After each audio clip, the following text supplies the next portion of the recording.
This bonus series was launched in cooperation with 6 Swiss Exchange. It focuses on the companies that completed the first Sparks IPO Academy course, a 6-month fast-track IPO training program designed for high-potential scale-ups.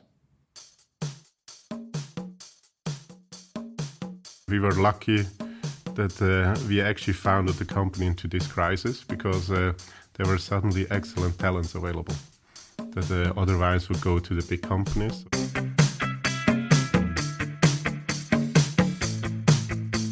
Welcome to the Swisspreneur Show, a podcast about startup stories and learnings from experienced entrepreneurs. Here's your host, Sylvan.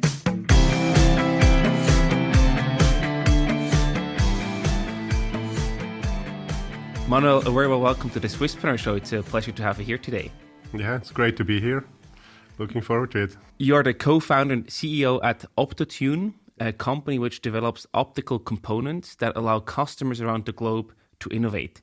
Before we talk about your company and how you actually grew from startup to SME, I want to start with your personal background. You hold a PhD in nanotechnology from the ETH in Zurich, but you also studied business at the Imperial College in London. Yeah. So that's a very strong combination. Why did you decide to combine both of them?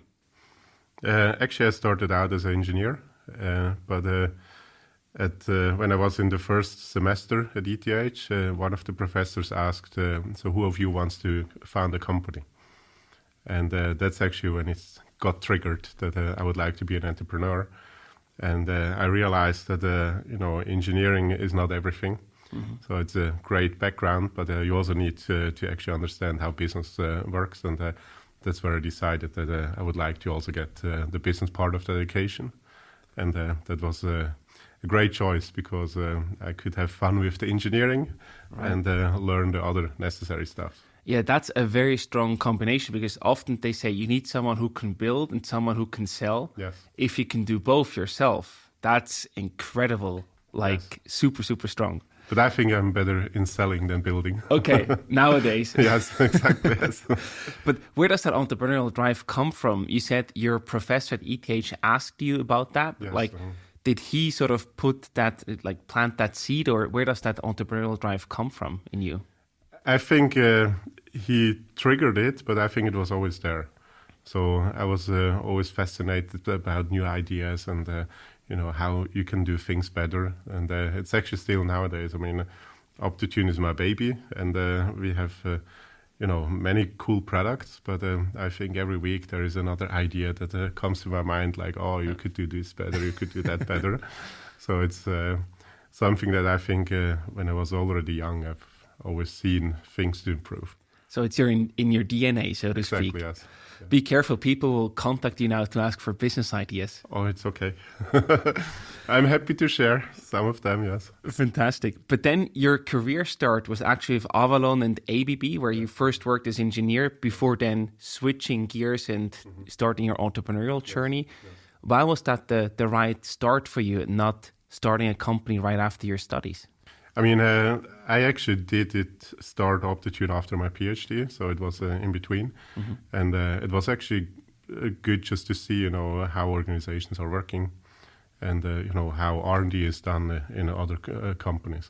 Although I have to say, I didn't stick around too long. So I already felt there that actually I need to have a more dynamic environment and to really, shape things from not just on the engineering side, but actually overall.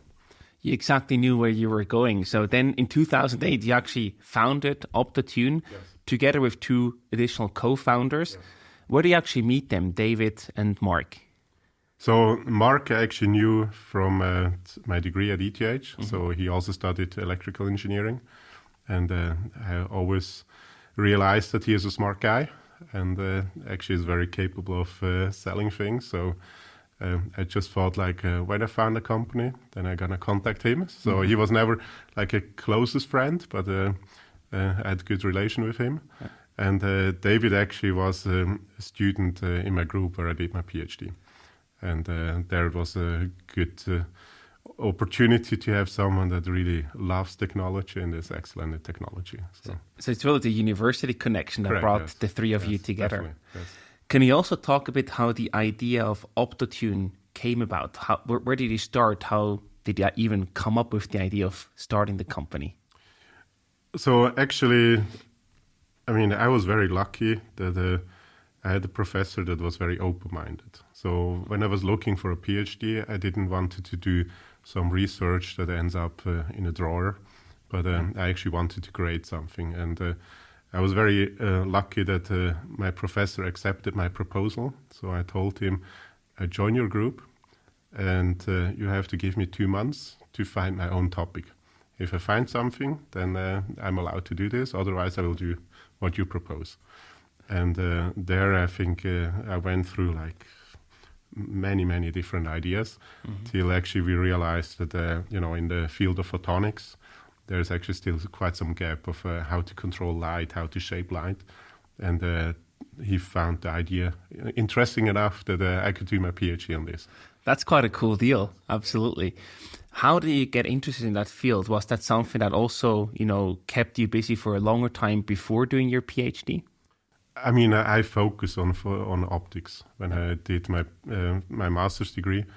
So I was always fascinated about this. And, that's actually where I think the ideas came from. Fantastic. So it's, light is everything. If you wouldn't have light, I wouldn't see you.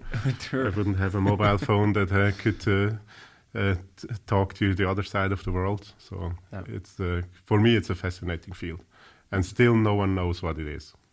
That's crazy if you think about it, right? Exactly. After all these years on planet Earth, we still don't really know that much about it. Yes. When you actually started Optotune, it was in 2008, right when the financial crisis was hitting, basically. Yes. Was that making things more difficult or more challenging for you in any way to get started? No, because, we were lucky that we actually founded the company into this crisis because there were suddenly excellent talents available that otherwise would go to the big companies. So for us, I consider this actually as a good timing to start exactly when the crisis hit. I think if you would have started 3 years earlier, then it would have been more difficult. But, we were at the beginning still looking at developing products. So we were not really on the market. So it was not hitting us that we couldn't sell as much as you otherwise would sell in a good economy. I love that perspective because now if you look at the current environment, right? Exactly. Stock markets plummeting, everybody talk about inflation, recessions coming in.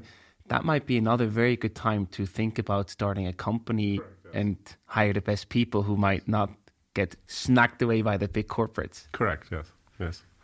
So that's actually one thing that I'm not looking forward to recessions coming as a company, but I'm looking forward to actually getting more talent. So, I like that perspective. Yes. Yeah. Let's also talk about your technology, your core technology behind the company. Yeah. With what did you actually start out and how has this evolved over time? So the idea was actually developed at ETH. So you basically have a lens that is changing the shape, like the lens in your eye. And traditionally, when you need to focus something, you actually need to move rigid lenses back and forth. And by moving these glass lenses, you need a complex actuator, so a motor that is moving this. You need to travel a lot, and our lenses need only to change a little bit. So we can make the whole systems much simpler by actually integrating the focusing function into this component. And that's actually something, where you can use it in multiple applications. We have applications from like machine vision. So everywhere where you have a camera that is looking at something, for example, when you buy something on Amazon, it's very likely that the package will have been looked at by our lens. Wow. But also, this mobile phone, for example, has our lens inside so that you can actually combine macro focusing and with other features of the cameras. So it's actually a very broad spectrum of, applications, machine vision, medical applications, so everything related to the eye. Wow. All the way to very fancy applications like laser processing, where you have like strong lasers that are cutting stuff. Yeah. And You've actually been quoted before saying that you could only sell a product and not just a technology. Yeah. And that is, coming out of ETH, that can be a big challenge to overcome, right? You have a revolutionary technology, but how do you actually make that sellable? How do you create a product around that? How do you solve that problem? I still strongly believe in this, even more than maybe when I said this a few years ago. Mm-hmm. This is the big challenge that, a technology is something that maybe some big companies pays some money for you, to do some research. But, everyone at the end needs to solve a problem. And in our case, you can only solve it when you really have a product that actually then solves their problem. So, technology is the fundamentals, but I actually see it that we always approach it like that. We have a problem that we learn from the customers. We are very open-minded with respect to technology. It doesn't matter, if we have invested like years of research in a certain technology. We always look at everything and then figure out how can we solve it the most simple way, independent of the technology, because then we have actually the right solution. And of course, we need technology for this, but the technology is at the end just a tool to actually solve a problem. Yeah. And this is something that, often, especially when you're coming from ETH, from research, you think like, oh, I have a cool material, I have a cool whatever technology, but then you're missing actually what you can really use it for. And if you don't find something that you can use it for, no one will actually buy it. Exactly. So it's important to find the right technology for the problem that you want to tackle, but not a technology looking for a problem to solve, right? And actually, in our history, at ETH, we built the first tunable lenses using artificial muscles. Mm-hmm. That's a really interesting technology where you basically have like a polymer material and you squeeze it like a muscle, and you can get a large deformation. But we actually realized in the first half a year of our the company that tunable lenses is great, but building tunable lenses with this material is not the right choice, because the whole electronics and everything that you need to control this was a big thing. So the lens was small, but the electronics was big. Yeah. So it was actually not a product. And we actually switched for the first product technology, but the idea remained the same.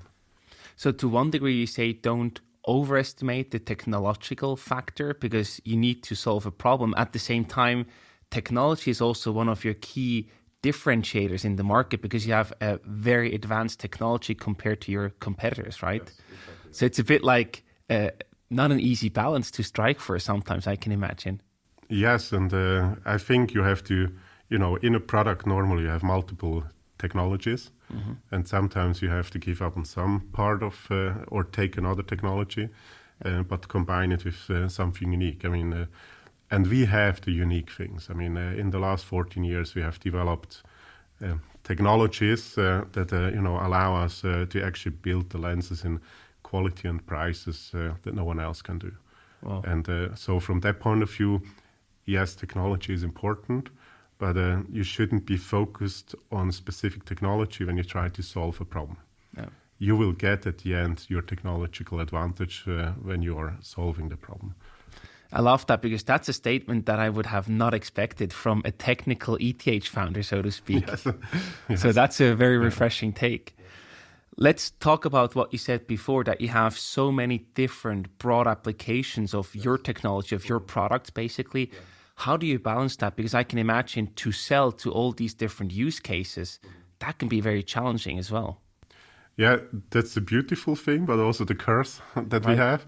We can serve like space industry all the way to consumer applications, medical. Yeah. And the big challenge for us is to focus. We build focus tunable lenses, but we still have to focus as a company. And the way how we approached is was when we started out, many of the applications were not technically feasible because the quality was not right or the price was not there. the processes for manufacturing were not in place. Right. So at the beginning it was easier because we could actually, only serve a few applications. Yeah. So there we basically were forced by technology and processes to focus on something. Now the technology is so advanced that we can actually serve almost all the markets. And what we always think about is, where do we really add value? And this is a, statement that everyone says, oh, you have to add value. Right. But we approach it from the technical point of view, where we actually look at, so this is an application, how would we solve it otherwise? What are alternative technologies? And when we realize that there is no technology that we can see, then we believe that that's a good application. Because, be it that we are just faster in focusing and the mechanical systems would be so big that it's not economical. And so we try to focus on those things. And of course, it's also like we bootstrapped our way for a very long time. So at the beginning, you cannot go into the mobile phone market. It's just impossible because you would need to invest so much money to develop the technology that you actually run out of money before you have the technology ready. Yeah. So we focused on smaller applications where we knew, okay, we can serve it, we have a value. And then, from that, we basically started to develop then the next one. And that's actually still the biggest challenge. I mean, even nowadays, there are so many options where we can go into. And it's always the hardest discussion because as a technology person, you're like, oh, these are all cool applications and it's all great. But, to cut it down then to like the 10 projects that we want to do and we believe in, that's not so easy. But that's something that we have to do. And it's a lot of discussion that is ongoing. And I think now we are much more structured than at the beginning. At the beginning, we were a little bit naive and we were like also lucky that, we selected a few markets that were right. Nowadays, it's we have much more knowledge and understanding also. So, you learn as time progresses. Absolutely. Hopefully. But I think that's a very interesting learning to grow from startup to SME as you are today, that at the beginning, there was sort of a natural selection that forced the focus on you due to economic reasons, technology reasons. And now as you grew and you are successful, you have so many more options available that you need to force yourself to focus. I think that's a really interesting learning to take away. Yeah. Talking about that growth, from startup to 250 employee SME, what did you actually also do to manage that growth? I think one key part are, of course, your employees. Yes. And one thing that I also think you mentioned somewhere else before talking to us is that you wanted to keep that entrepreneurial spirit within the company. How did you do that? Because that's one of the biggest challenges to solve internally. Yes. I think it's something related to the core values and, who we are as a company. One of our core values is pioneership. So we don't want to be the company that is copying things. And I think I underestimated these core values and, the cultural things at the beginning. Because at the beginning, you're only focusing on like, okay, we have this product, we have the timeline, we have to get it out. And, there is the product introduction we have to manage and all these things. As we grow, it is something very critical and not easy to actually infuse to all the people, to have this spirit. Because, this year I think we hired like 80 people. So, they come from very different backgrounds and that they understand, that, we want to have leading technologies and it's okay to fail and it's okay when, you go down a path and then at the end you realize it was the wrong path, to turn around and to take the right path. This is something that at the end I think has to be believed from the top, but it actually also has to be believed by like the leaders that we have in the company. And that's only possible by actually having some rules and setting some rules, how do we interact, what is the kind of people that we are looking for. And I think they're really reflected in our core values. For example, positive mindset is one thing. And I strongly believe in this, that at the end, you are only able to solve challenges when you think positive and you address a challenge with a positive mindset. You can be as smart as you want. If you believe that it will not work, it for sure will not work. It will become a self-fulfilling Exactly. prophecy, right? Of course, you screen people when you do the recruiting process, the hiring process. You screen them for these core values to see if there's a good fit.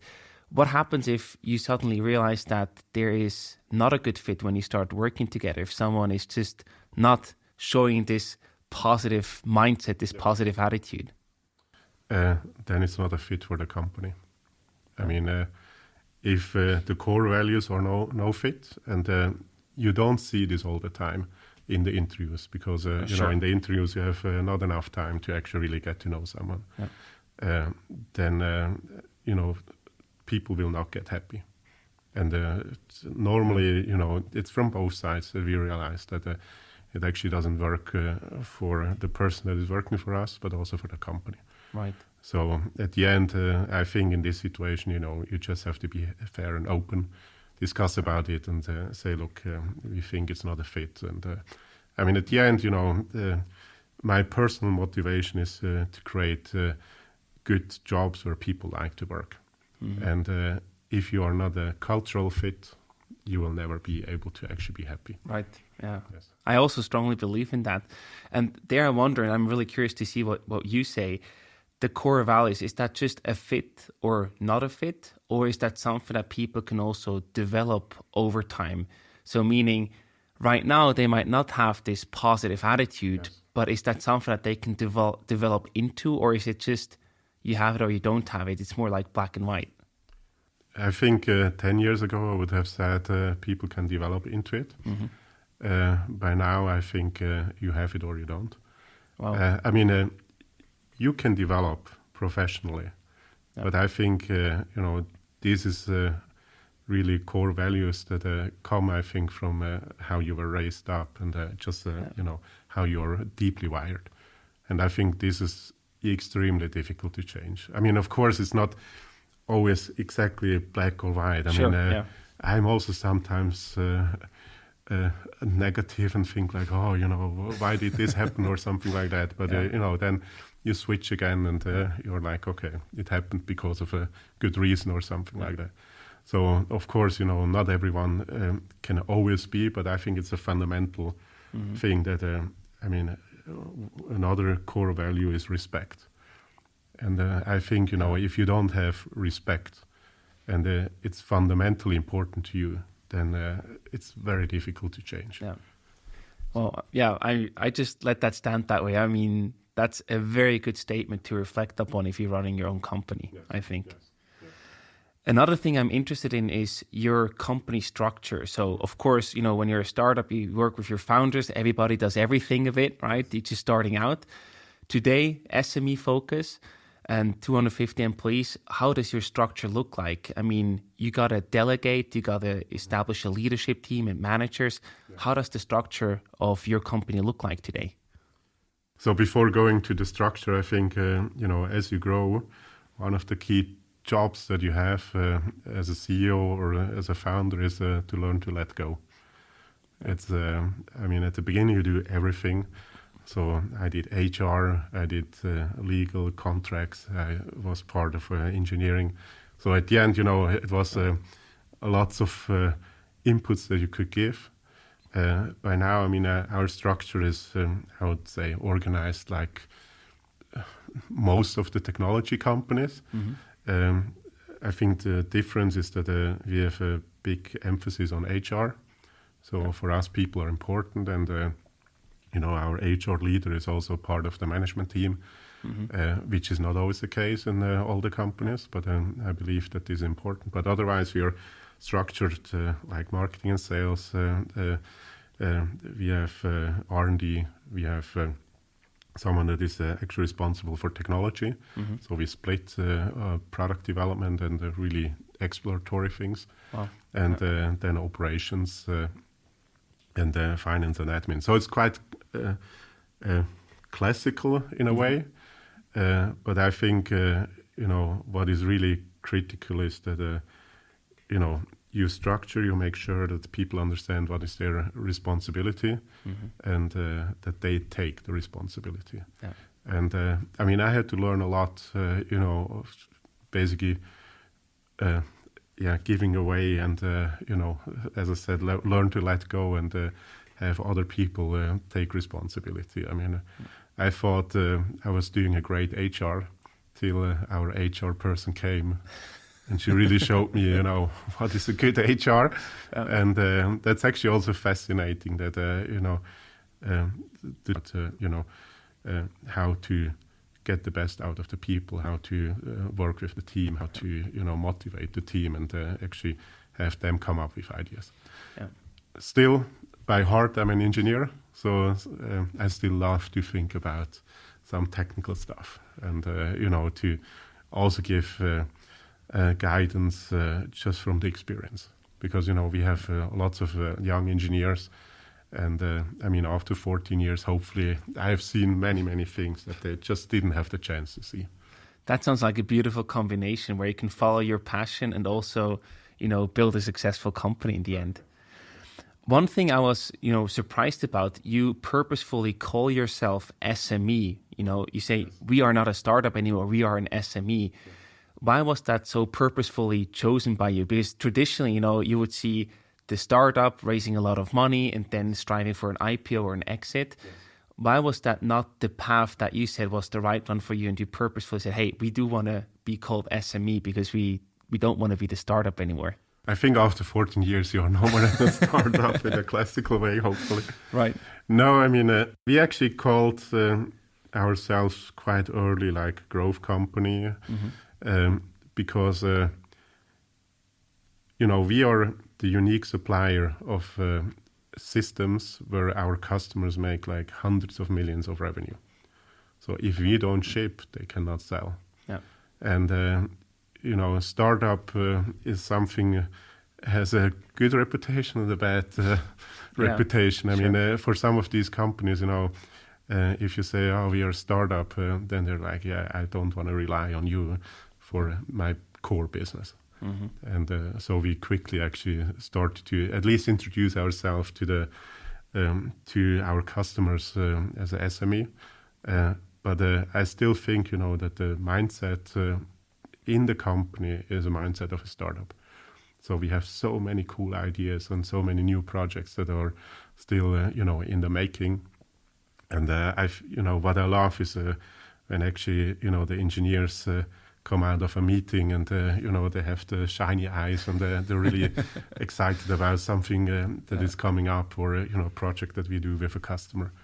And so I think, it's more towards our customers, but internally, I think we still have the spirit of a startup. So you have like many different startups with all the different projects that you run and the ideas that you have under the roof of an SME. Yeah, exactly. So to speak, yeah. And this is actually, one thing that one of our board members always says, Optotune is like a kitchen, and there are many new things that are brewing. And, maybe some of these things that we are cooking will fly. And that's actually the way how it is. And it's not so easy to manage because, our development cycles are quite long. So when we have a new idea to real revenue might take like 7 years. So, we have things that are cooking where we know, okay, in 7 years, if this is working, there's a huge additional opportunity. Right. But still, we have to solve today's problem. Yeah. We have to sell today. We have customers that need our products now. So to manage this, it's interesting, but sometimes also challenging. Yeah, it sounds like a bet where the stakes are a bit higher because the reward will only show so much later, right? Correct, yes, exactly, yes. I also want to talk about your production. You actually do your production here locally in Dietikon in Zurich. And on the other hand, you have international sales, like you have clients all over the world, especially also in Asia. Yes. How do you balance that? Because that can also lead to longer shipping times or whatsoever. I can imagine that this is a challenging setup by itself to have these geographical distances. Yes. The good thing is that our components are small. Fair, I mean, some of the products, it's like a pallet has 1 million components. So it is not so difficult. I mean, we have manufacturing in Switzerland and in Slovakia. And I mean, the Slovakian side helps us to be competitive in certain ways against Asian companies. So, I mean, I believe that, to be successful from Europe, you need to have unique engineering. So, and this is, where I think we differ as a company from others. I mean, we have a very large number of engineers compared to the size of the company. And comes also from my belief that, we have to engineer smarter. We have to make products with less components, solving the same problem as our Asian friends. And this is where we actually succeed. And I'm very proud of the engineering team that, we have some products where we are in competition with other companies, and we just managed to make a much nicer design. And like that, we can still manufacture here in Slovakia and don't have to go to Asia or Vietnam or China or something like that. Yes. Does it also have advantages to have the production here in Europe in terms of maybe quality, but also the speed from, the engineers that you have here in Switzerland to actually developing the product? Yeah, I think it's very important that the engineers see production. Yep. Because, at the end, a good product is not something that is shiny and looks nice. A good product is something that fulfills what the customer needs and not more. Yep. That is manufacturable in volumes and that achieves a good price. So, and the learnings, of actually having to solve some problems in the factory is extremely important for next generation. Because, if you don't have this and if you outsource everything, especially when it's in Asia, it's also difficult to get there. Then the engineers lose these learnings and, lose the pain that if the engineer designs something badly, then, they suffer. They have to fix it here. Right. So next time, for sure, they will no more design it in such a way, but they will make sure that it's actually working well. So the closeness is really important to have short feedback loops and build great products in the end. Yes. Before we were talking about going IPO, from a startup perspective, but you can actually also do that as an SME. You recently participated in the Swiss Stock Exchange training program called the Sparks IPO Academy.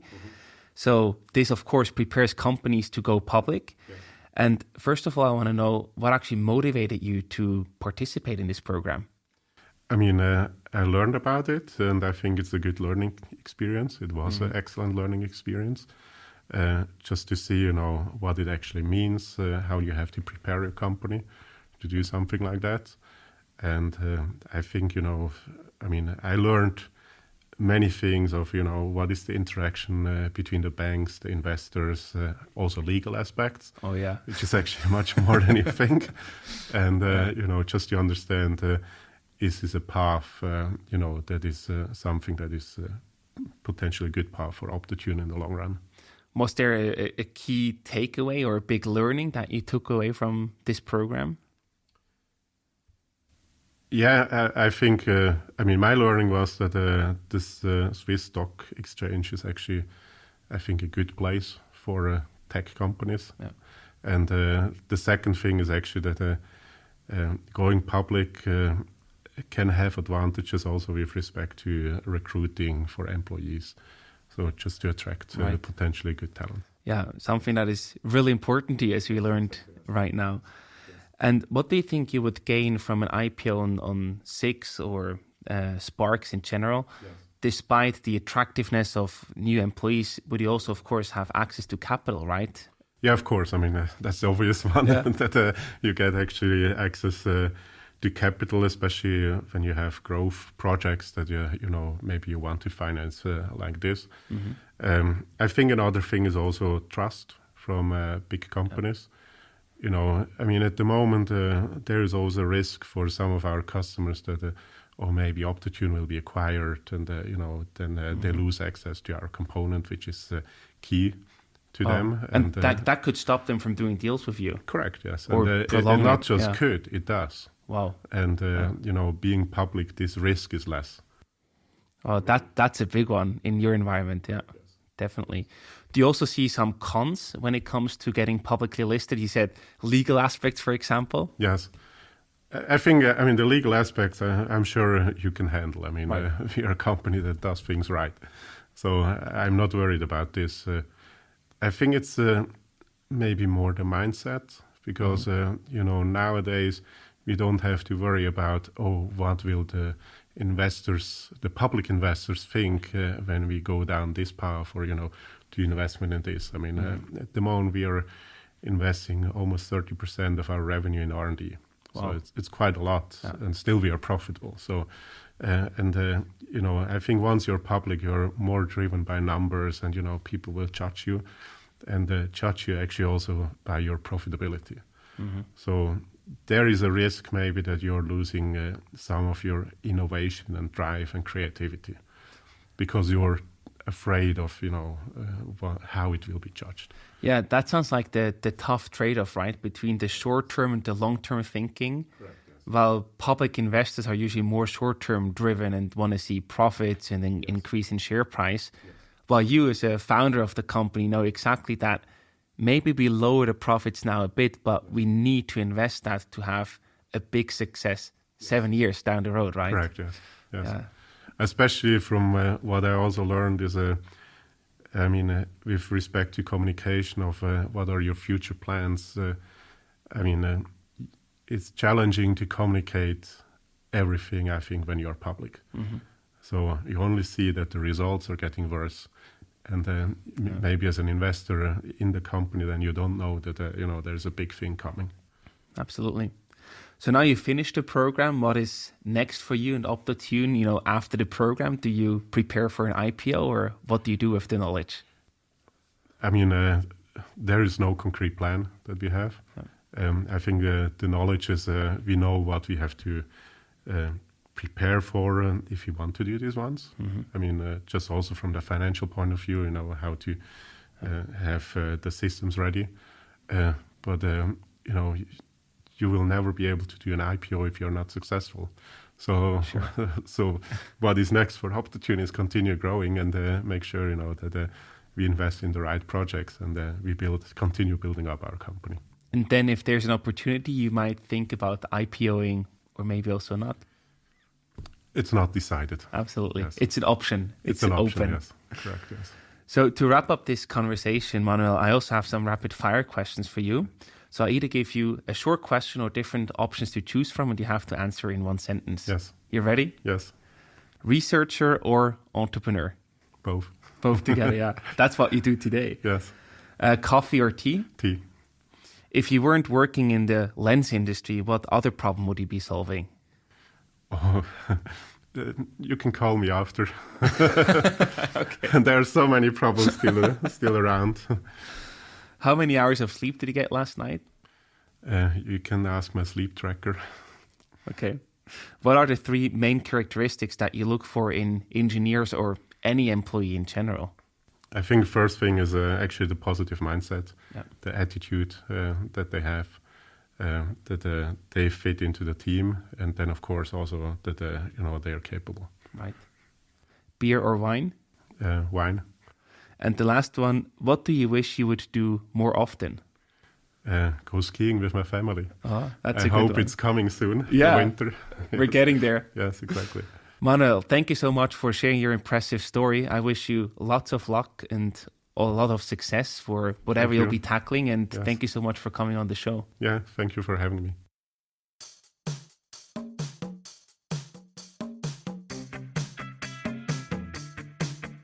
We hope you enjoyed today's episode. If you did, you can support us by rating our show on Apple Podcasts. This way, we can reach an ever-growing number of aspiring entrepreneurs.